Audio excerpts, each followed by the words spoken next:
Hello. So, this semester I decided to look further into the LGBTQ community and really learn for myself some of the everyday struggles that they deal with, and especially different forms of hardships that people may be going through during a pandemic. And with the election season that happened this year. Excuse me. So, without all of the extra stress that got added this year,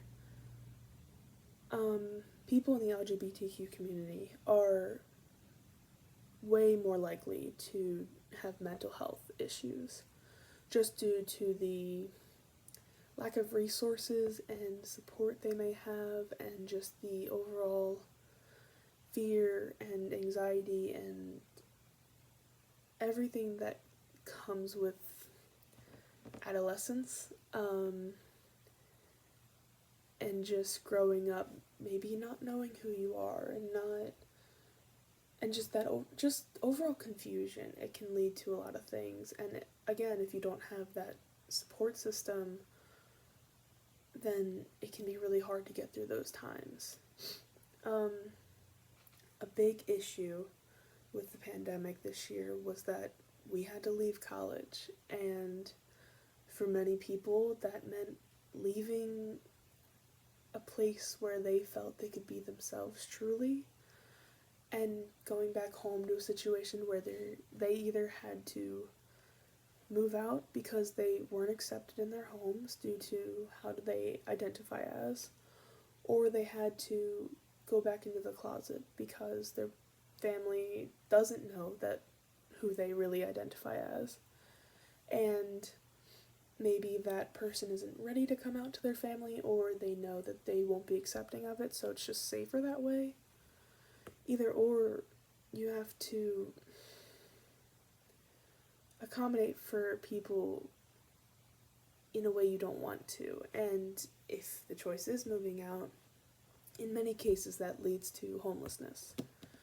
Um, so that alone is a big issue, and again, especially during a pandemic, that it's like the worst time to be homeless. I feel as though, just because of just the everyday safety precautions, I guess you could say, to keep yourself healthy during this time.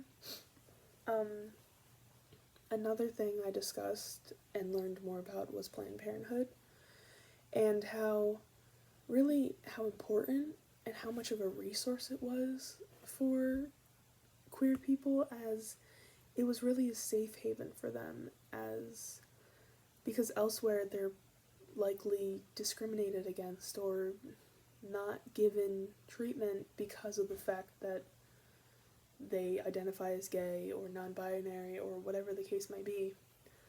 Um, so Planned Parenthood really could be the only place where they feel accepted and just overall acknowledged. Um, Besides birth control and cancer screenings, Planned Parenthood also provides STI testing and treatment. So this can be a huge just resource for people, not even just LGBTQ, just young adults in general, or anyone in general. It's just a huge resource for them. And they also offer hormone replacement therapy for trans people, and I personally didn't know that. I knew of pretty much everything else I mentioned, but I didn't know that they offered that, and that really just amazed me at how many different resources they do have. Excuse me.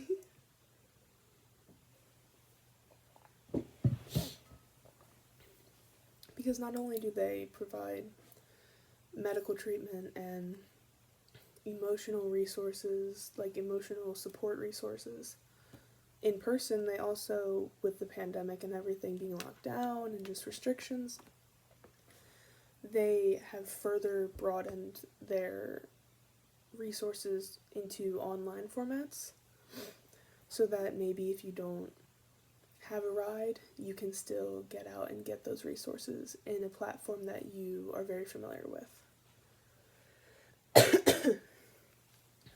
Another big thing was the struggles that were going to come up with the election this year.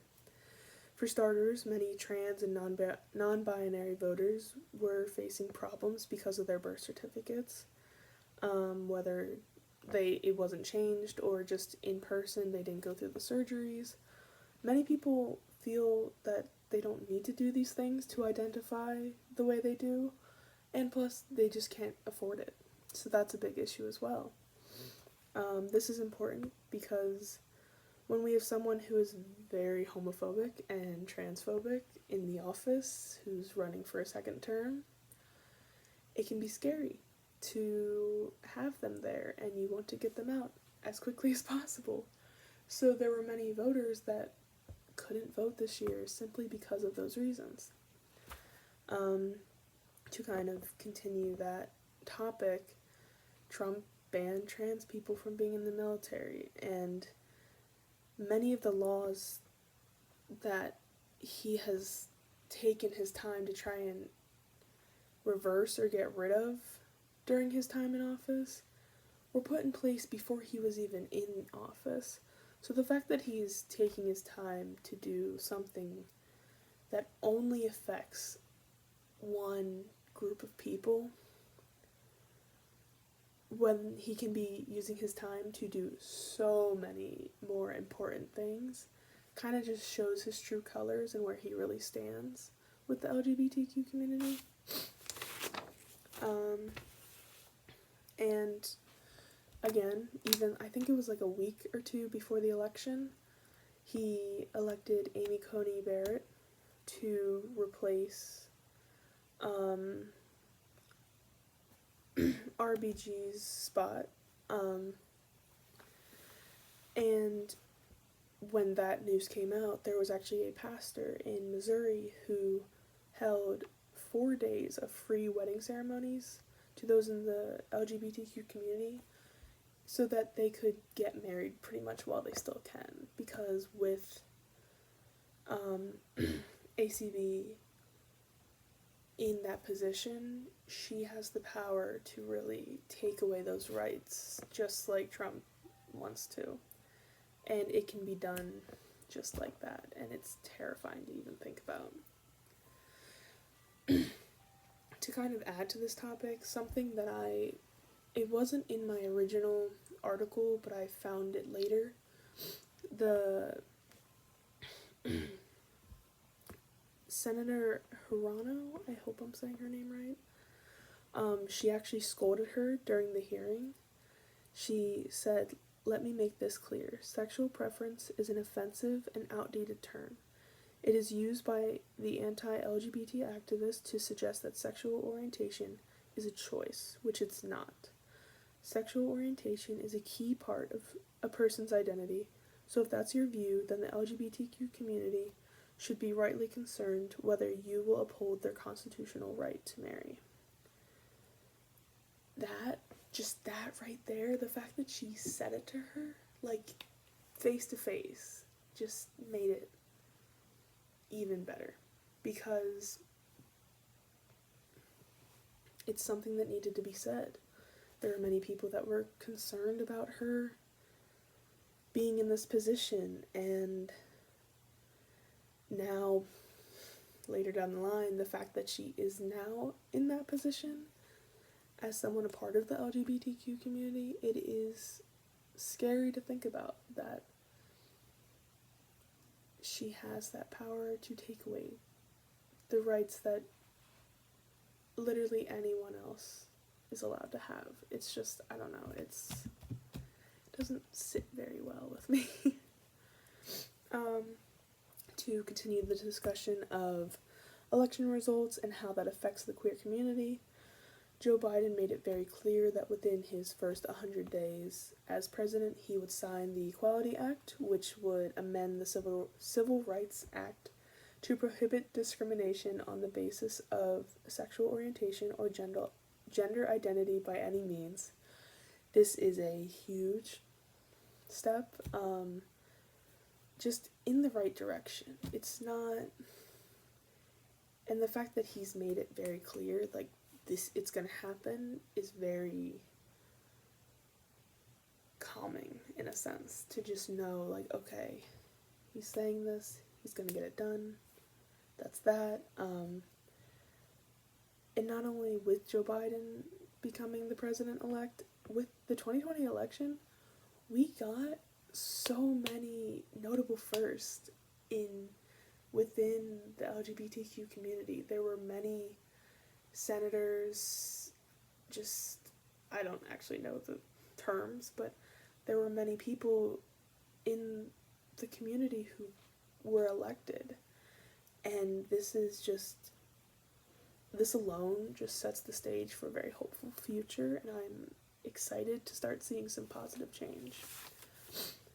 And then finally, just to speak of change a little more, for my final current event, I decided to just end it on a lighter note and discuss the brand Ritz cracker and how in their commercial, and actually many other brands are doing this as well, they're starting to include more just people of color, people in the LGBTQ community. They're starting to just be more inclusive in their advertising, and it's really just a great thing. It's one thing to see these influences in TV and movies, but it's something that you never really saw in advertisements until probably like the past couple years, I want to say. There's maybe been one or two, but then they've immediately gotten taken down because it offended somebody, but there was no harm in doing it. So it's really nice to see many companies openly supporting the queer community and doing it in an unapologetic way, and it's very refreshing to see that. So my final takeaways from all of my current events is that there are queer people around the world, whether it's illegal in that where they live or not.